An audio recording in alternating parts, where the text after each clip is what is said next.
How can we still have attachment when we have heard that we are the pure non-dual consciousness of existence? In the greatest spiritual book in the world, known as the Ashtavakara Gita, there is an important verse that goes into this attachment that some still have, even though they have realized that they are that non-dual pure consciousness of Atman, that undifferentiated consciousness, which is identical with Brahman, the ultimate reality.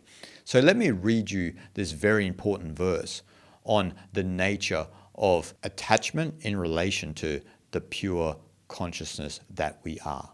After hearing oneself to be pure consciousness and surpassingly beautiful, how can one yet be deeply attached to sensual objects and thus become impure? The great sage Ashtavakara here is really testing us, because he's obviously speaking from that ultimate reality of Brahman, because he has realized that he is the undifferentiated consciousness of Atman, which is identical with Brahman. So for him, the outside world has no appeal.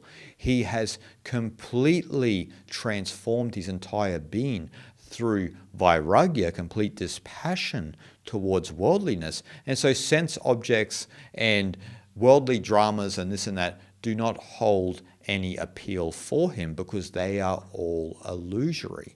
And so Ashtavakara is asking us, when we hear that we are this pure non-dual consciousness of Atman, why are we still attached to the world? And here he says sense objects that make us become impure, right? So we are attached to sense objects. So what Ashtavakara is actually saying here to us is that those who still have an attraction for sense objects and the material world and worldliness does not truly abide in their Atman. Even though they may talk about it, even though they may have heard it, they still do not abide in that, because the knowledge of Brahman here, or even self-knowledge, Atma Bodha, the knowledge of Atman, which is Brahman, lust for sensual objects and the knowledge of Brahman do not coexist, right?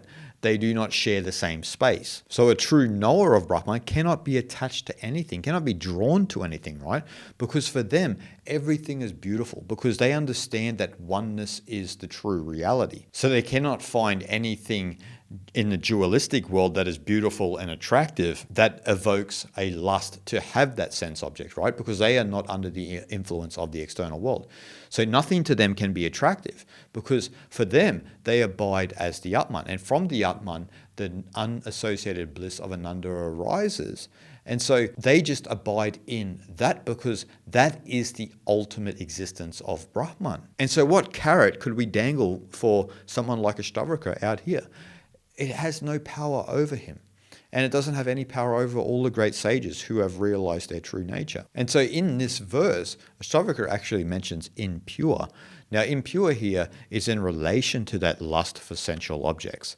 And so lust creates this body consciousness condition, which is an impure state of mind, right? This is an impure state of mind. You want something that you don't have. You lust for something that is in the sensual world that you think is going to give you fulfillment. And so your mind is being pulled out of your being, and the gravitational pull of the external world is just reeling you in. And you find yourself then entangled in all of these desires. And so Ashtavakara says that this impure state of mind, it clouds the ability to abide as the ultimate state of consciousness of Atman, which is Brahman. And so we need to cleanse that out of our being. We need to become aware of how the sensory world has an influence over us and how we are attached to that. So in this verse, Ashtavakara is basically challenging us in a sense, because he's saying, like, how can you have lust and also pretend like you are abiding in the ultimate at the same time? They don't go together, right? Because you cannot know the ultimate if you have all of this lust for sensory objects and sensory pleasures. They don't coexist. They don't sit in the same space. The lust for sense objects, which contributes to an impure mind, is all in the field of duality.